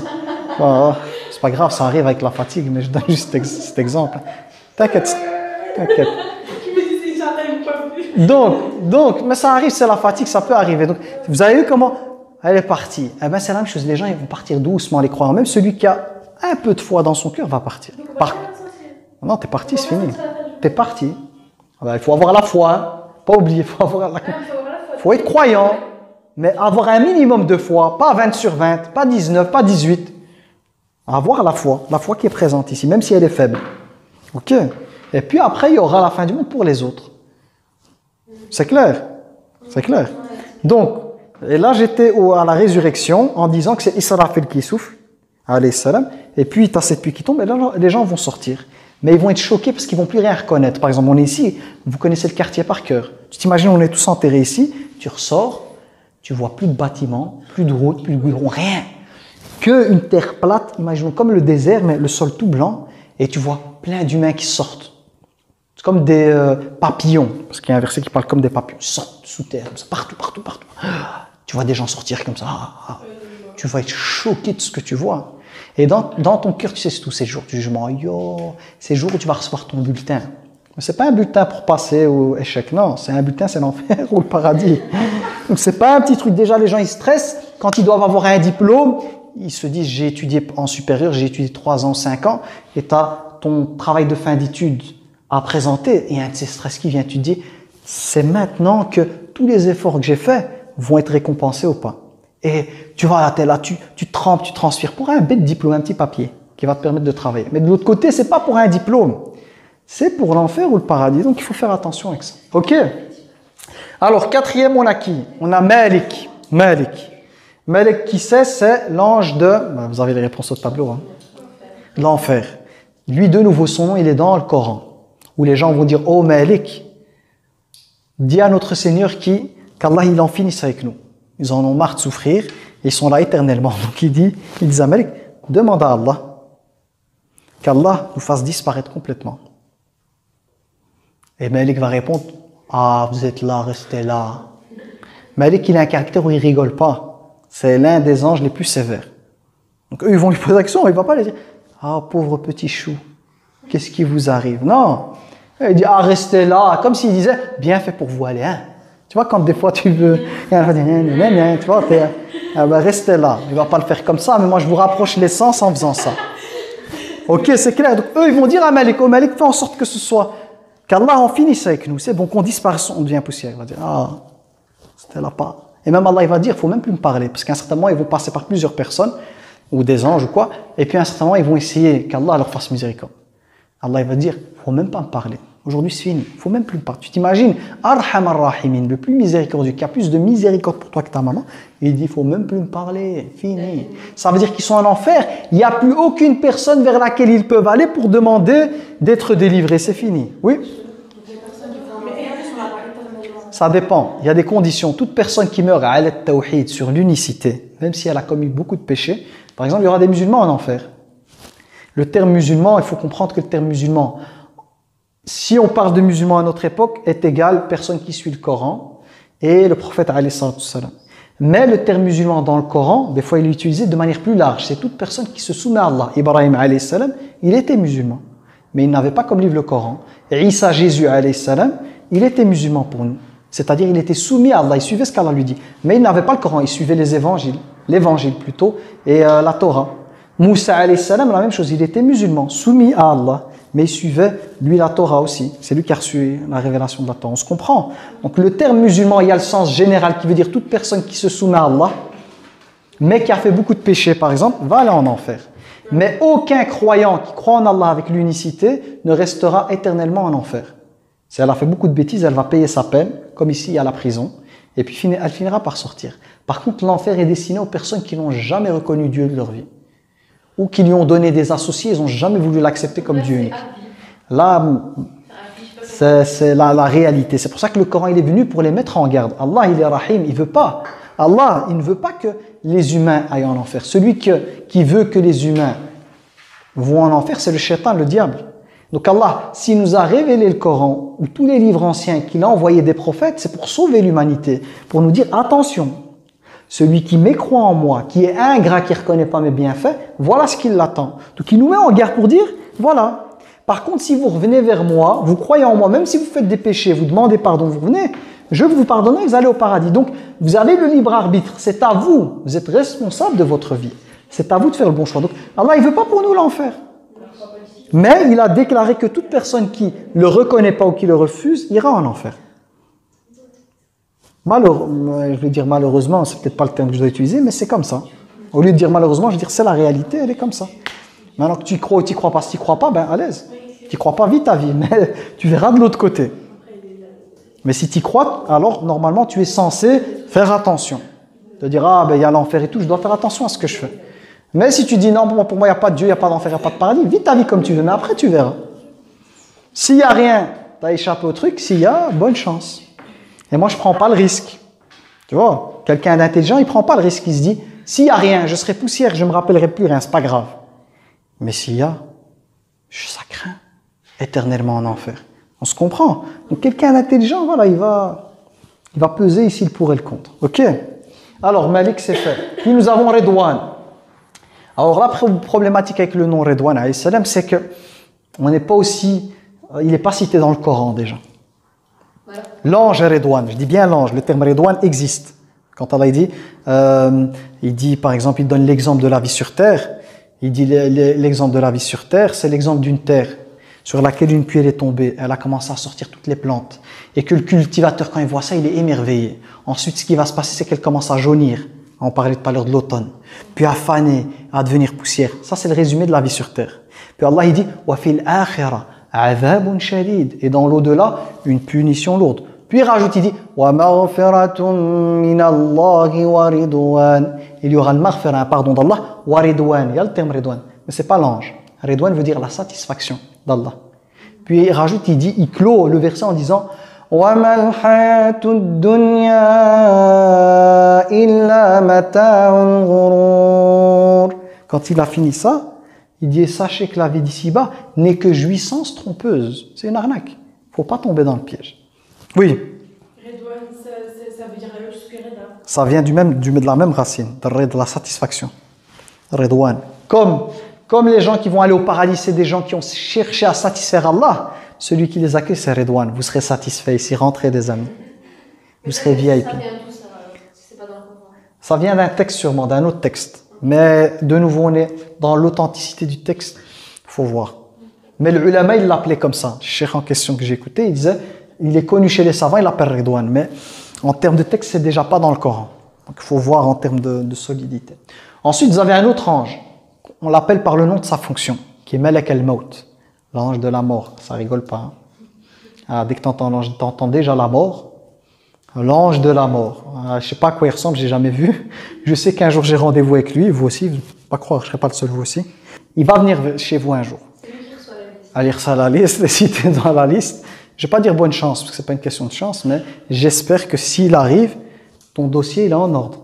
Tous tes cours sont en ordre, hein, ton cahier, quand je dis ton cahier, tes bonnes actions, tout est bien. Et que le mauvais côté. Il a reçu la liste à la dernière minute du destin, il a reçu la liste de cette année. Il a reçu, Laylatul Qadr, il a la liste de cette année. Par exemple, moi, je vais vous donner un exemple concret. Mon oncle, il est mort cette année. Il était sur la liste. Quand avant Laylatul Qadr qui est passé, il y avait le nom de mon oncle, Allah yarhamou, il était dessus. Surtout quand l'heure elle arrive, pas moyen d'échapper.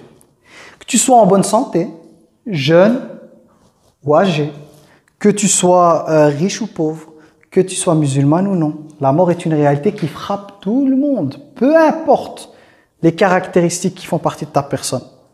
Quand il doit arriver, il ne te dit pas, tu es en bonne santé, tu fais du sport, tu manges bio. Non, alors reste un peu, ça se fait pas. Non, il va venir, il va l'apprendre. Ou il va dire, ah, tu as 10 ans. Non, quand l'heure elle arrive, elle arrive. Et là, Allah ici t'a un verset dans le Coran assez puissant là-dessus.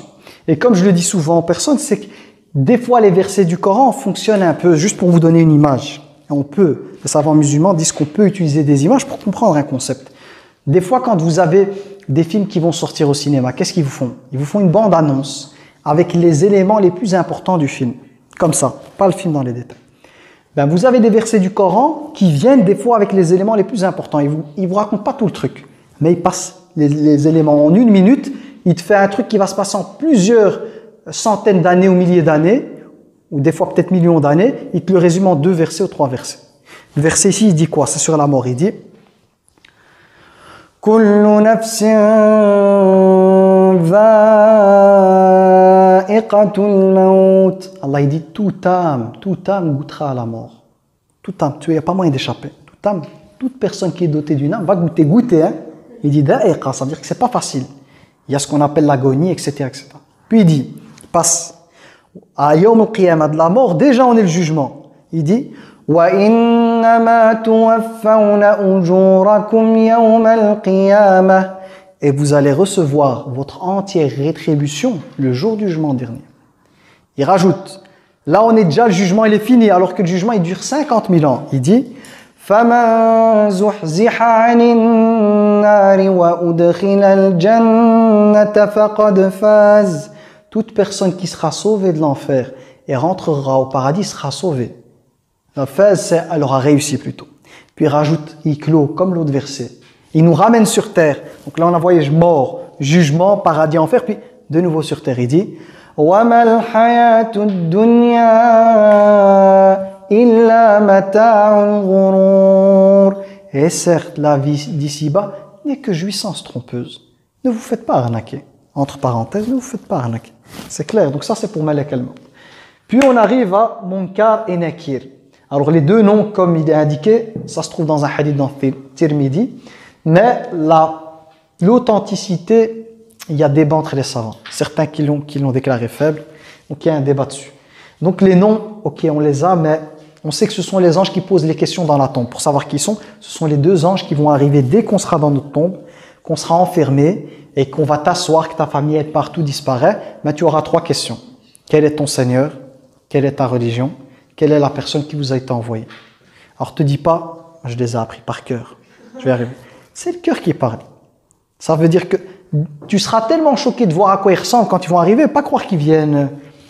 Hein? Bonjour, comme quand tu vas dans un hôtel, tu as payé un prix assez cher pour aller dans un hôtel dans un pays, que je ne cite pas, mais un pays musulman, et tu as Alfred qui t'attend devant, ou je ne sais pas qui t'attend devant l'hôtel. Bonjour, bienvenue, tu vas avec politesse et tout. Ah, il n'y a même pas de salam alaikum, direct. Quel est ton Seigneur? Pas avec ma petite voix, moi. C'est des anges, leur tête, c'est des colosses. Il y a des versions, il faut voir si elles sont authentiques, qui disent, il faut voir si elles sont authentiques, que leur voix c'est comme le tonnerre, et les yeux c'est comme les éclairs. Il faut voir si ces versions elles sont authentiques. Donc tu t'imagines, ils te posent ces questions-là, tu les vois déjà, tu es toute seule. Vous êtes des filles, moi je serais tout seul. Dans l'obscurité de ta tombe, puis on t'assied, tu vois deux colosses. C'est quoi ce truc? Tu vois? Et puis ils te posent des questions, donc tu auras un stress. Oui? Ouais. Ah, très simple. On a dit, les anges ne sont pas soumis aux mêmes paramètres que nous. C'est une très bonne question. Même pour Malak al-Maut, c'est la même chose. On peut se dire la même chose. Je vous rappelle une histoire dans le Coran qui vous montre que cette question de temps est relative. Vous vous souvenez de l'histoire de Sulayman alayhi salam? Lorsque le Hudhud, la Hulp, c'est un oiseau qui a voyagé de Palestine jusqu'au Yémen et qui a vu qu'il y avait une femme qui avait un royaume avec un trône magnifique, mais que ce peuple adorait le soleil. Voilà. Donc quand il est revenu le Hudhud, il y a eu une conversation. Sulayman, il a convoqué ses généraux. Il y avait des djinns, il y avait de tout. Et il a dit, qui pourra me ramener son trône le plus rapidement possible? Et là, tu as un ifrit, c'est un djinn, c'est même pas un ange, c'est un djinn. Il dit, moi je te le ramène le temps que tu te lèves de ton trône, que tu finis. Certains savants, ils ont dit, c'est le temps qu'il finit sa réunion. Parce qu'il a dit, tu te lèves. Certains, ils ont dit, c'est pas juste se lever, mais quand il finit la réunion. C'est beaucoup de kilomètres entre la Palestine et le Yémen, aller-retour. Donc il faut une puissance phénoménale pour aller ramener ce trône qui pèse lourd de là-bas et revenir. Ça, c'est juste un djinn qui avait le potentiel de faire. Ensuite, tu as une autre personne. C'est un homme qui était là. Ils disent même pas ça, je ne vais même pas dire c'est un homme ou un djinn. Le texte, il dit quelqu'un qui avait la connaissance du livre. C'est une personne qui connaissait la connaissance du livre. Certains savants les interprètent, ils disent qu'ils connaissaient le nom, le grand nom d'Allah. Parce qu'il y a un nom d'Allah, si tu demandes avec ce nom, Allah il répond à ton invocation. Certains savants, ils ont donné cette explication. Lui, il dit, je te l'amène le temps que tu clignes des yeux. Tu t'imagines, je ne sais pas combien de kilomètres entre la Palestine et il a fait juste ça à Sulayman alayhi salam, puis il voit le trône devant lui. Comment il a fait? Moi, j'ai déjà vu des films, tu vois, par exemple, à l'époque, très longtemps quand je regardais ça, ils avaient des trucs de Stargate, ils ouvraient des portes, tu peux traverser des endroits juste par une porte, tu vois, tu avais une télécommande, t'appuyer dessus, tu traverses, t'es au bout du monde et tu reviens. Mais même comme ça prend du temps parce que je dois rentrer pour tel trône et le ramener. Donc, ce que je veux dire par là, c'est que déjà, on a pour des êtres qui ne sont pas des anges, des capacités à pouvoir se retrouver d'un endroit à un autre comme ça avec un clignement d'œil. Que dire des malaïka? Il faut savoir que le temps est une créature d'Allah. Ça veut dire qu'Allah, il peut faire que le temps, en fonction de ces créatures, leur donner, entre guillemets, comme des codes d'accès. Tu vois, il y a des choses, il y a des codes d'accès. Ils ont des capacités où ils peuvent, le temps, eux, ils peuvent, je ne sais pas t'expliquer, parce qu'on avait dit, la règle, c'est ce qui est le monde invisible. On y croit, mais on ne commence pas à se poser la question du comment. Mais ce que je peux dire, c'est qu'Allah, il peut jouer avec le temps comme il veut sa créature. C'est clair ou pas? Même dans les rêves. Dans les rêves, tu peux faire des trucs de fou, vrai ou faux. Le monde des rêves, c'est le monde des âmes. Tu sais, ici, là-bas, là-bas. Et il y a même dans certains, mais ça c'est des films, c'est pas la réalité, mais tu avais des films, par exemple, où certains, ils avaient des pouvoirs. Par exemple, il y en a un, ça s'appelait, c'était pas un film, c'était une série, ça s'appelait Heroes. C'est des gens avec des pouvoirs. Tu avais un gars, il s'appelait Hiro Nakamura. C'est un type, il avait le pouvoir de bloquer le temps. Il faisait des enroules de comme ça, mais vraiment comme ça. Il bloquait le temps. Par exemple, si je le faisais, vous êtes là. Mais si je peux bloquer le temps, je peux être ici, là. Ça veut dire que je me mets à côté de toi, j'ouvre le temps, puis je reviens. Il pouvait aller dans le passé, le futur. Donc nous, on ne sait pas le malaïka comment ça fonctionne, mais en tout cas, ils ont ce potentiel de pouvoir être à plusieurs endroits au même moment. Et là, ton cerveau, il va commencer à bugger. Te dire, mais comment ils font? Mais quand je te dis, Allah, il entend tout partout et au même moment. Ça aussi, ton cerveau, il va te dire, mais comment? Il n'y a pas de comment, on est dans d'autres paramètres. Nous, on a nos paramètres humains. Je vous ai dit, on est fait de terre. Les anges ne sont pas faits de terre, ils sont faits de lumière. Et la lumière, elle peut être dans plusieurs endroits ou pas? La lumière, elle peut ou pas? Mais ils sont faits de lumière. Ça peut être des clones. Je sais pas. Non, regarde, la règle, n'oubliez pas la règle. Je vais chaque fois vous renvoyer dans une règle. La règle hadith. Ça veut dire, je ne peux pas dire, il se clone, parce qu'il n'y a aucun texte qui me le dit. Mais je sais une chose, c'est que c'est l'ange qui s'occupe de ça, et chaque fois qu'il faut retirer une âme dans le monde, c'est lui qui le fait. Comment? Allahu a'lam. Mais je sais que mon Seigneur, il est capable de tout. Donc pour eux, il leur donne une capacité pour pouvoir se déplacer comme ça. Comment? Allahu a'lam. Mais je vous dis simplement que la lumière, c'est pas comme la terre. La lumière, elle peut rayonner dans plusieurs endroits en même temps. Et comme ils sont faits de lumière, ils ont sûrement des propriétés via lesquelles ils peuvent faire des choses qui dépassent notre entendement. Clair ou pas clair? Sinon, votre cerveau, il va commencer à ramer. Quand on rentre dans le comment, les rames, là, comme dans le téléphone, tu ouvres plusieurs applications, mais je ne piche pas, qu'est-ce qui se passe? C'est un monde qui nous dépasse. N'oubliez pas, ça fait partie du monde invisible. C'est clair?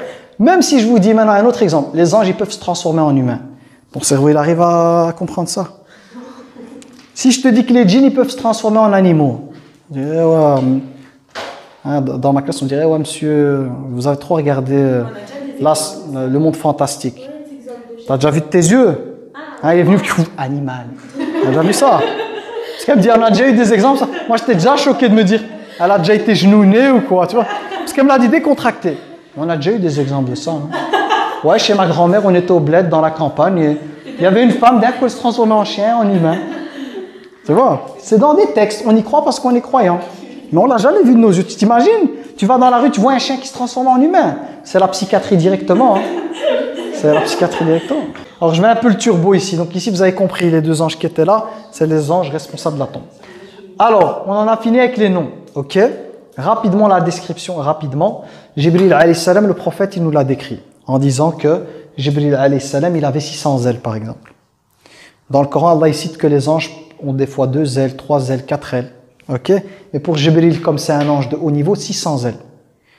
Desquelles il voyait comme des espèces de... Là, j'ai pas le terme en français, la bonne traduction, mais comme des rubis, des perles et tout. Ça veut dire, il traverse, il fait ça, c'est incroyable, 600 ailes, tu t'imagines? Donc il est redoublé, c'est un ange puissant. Hein. Allah, dans le Coran, il parle de lui. Il explique que c'est un messager Jibril puissant. Il dit Innahu laqawlu rasulin karim.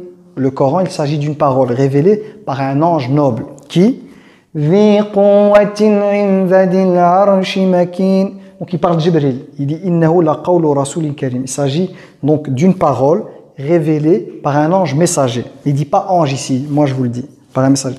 Dhi quwwatin, doté d'une puissance. Allah qui dit puissant. Et 'inda dhil 'arshi makin. Il est auprès de celui qui a le trône, il a une grande place. Il rajoute Muta'in thamma amin. Muta' veut dire obéi par les anges. Amin, il est digne de confiance.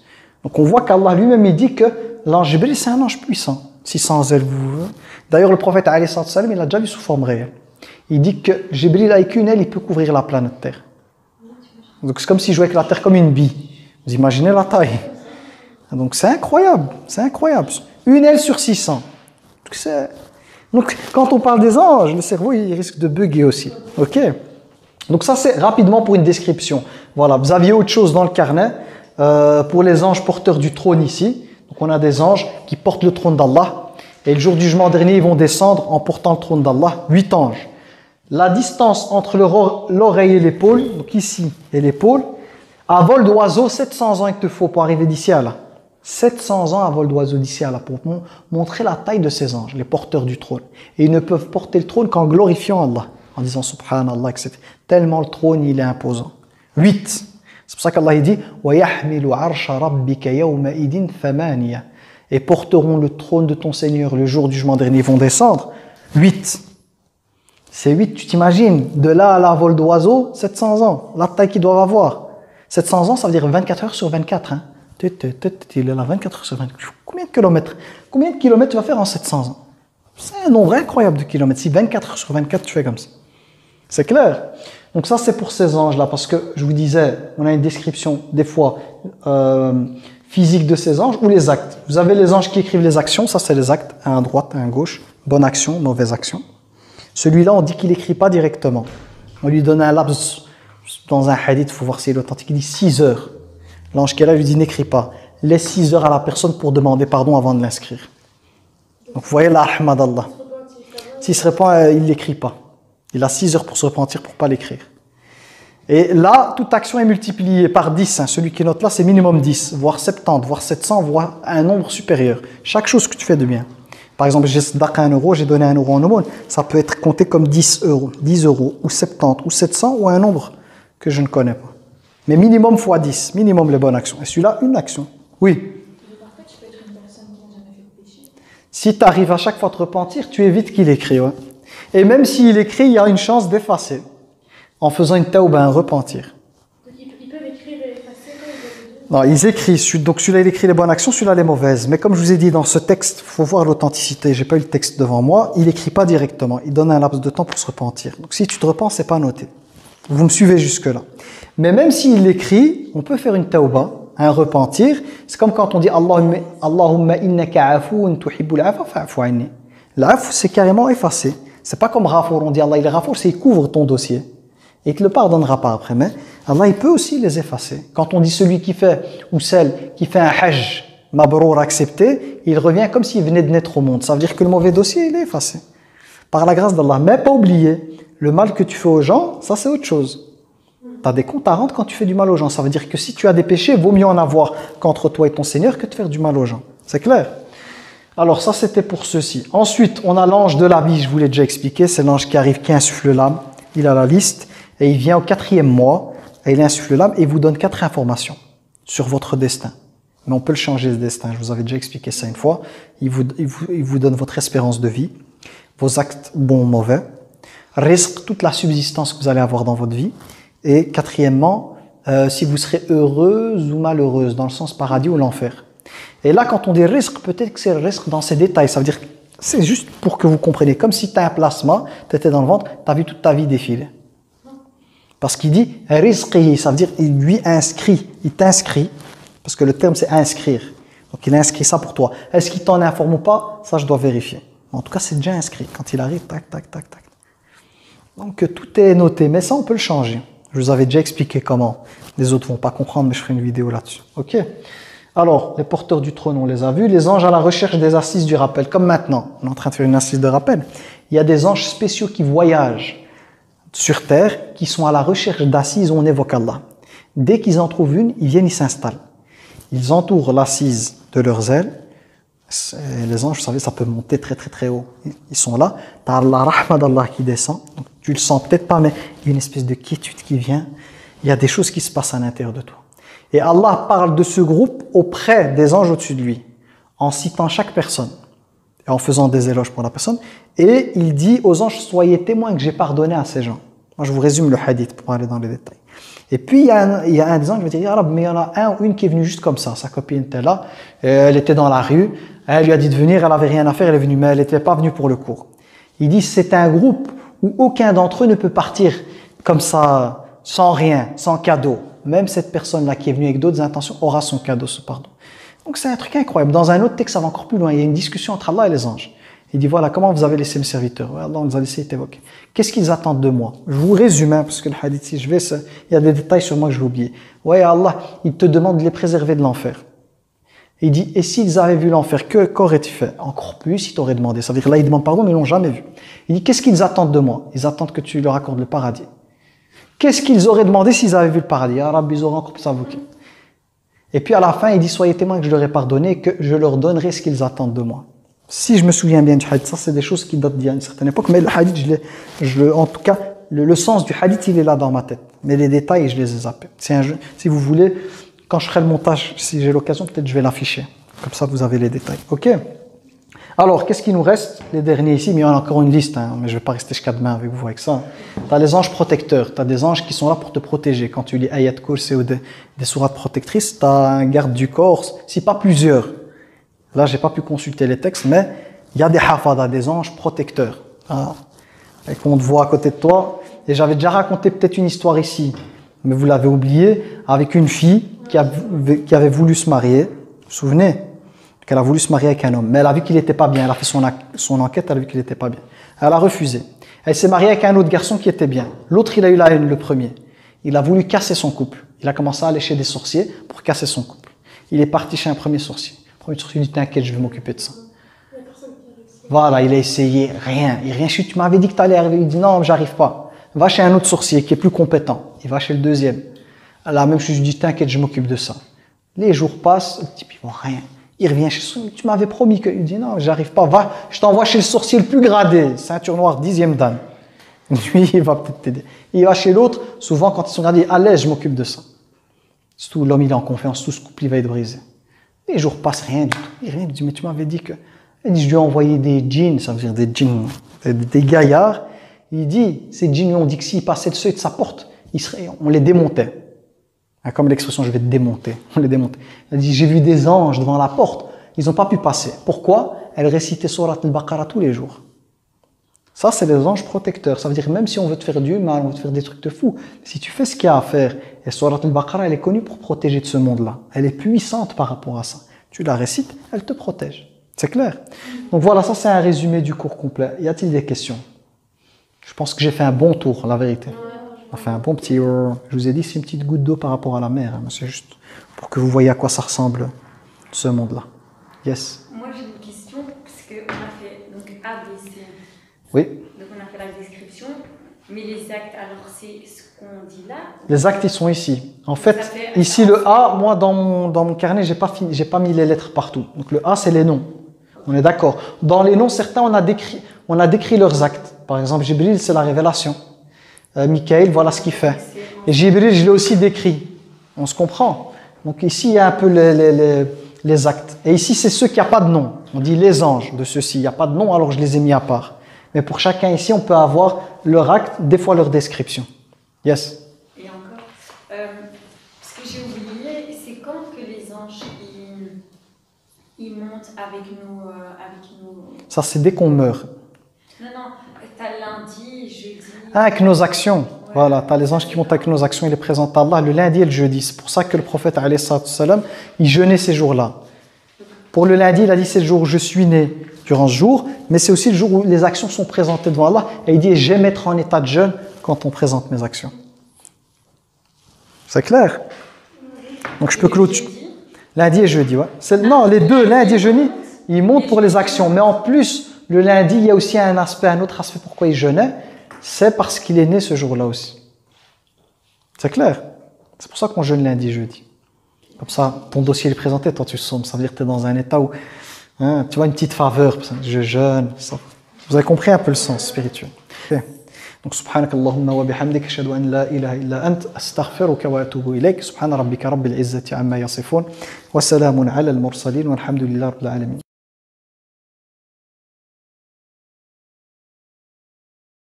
Donc on va reprendre les 6 piliers de la foi. Mais ce qu'on va faire aujourd'hui, c'est qu'on va voyager dans...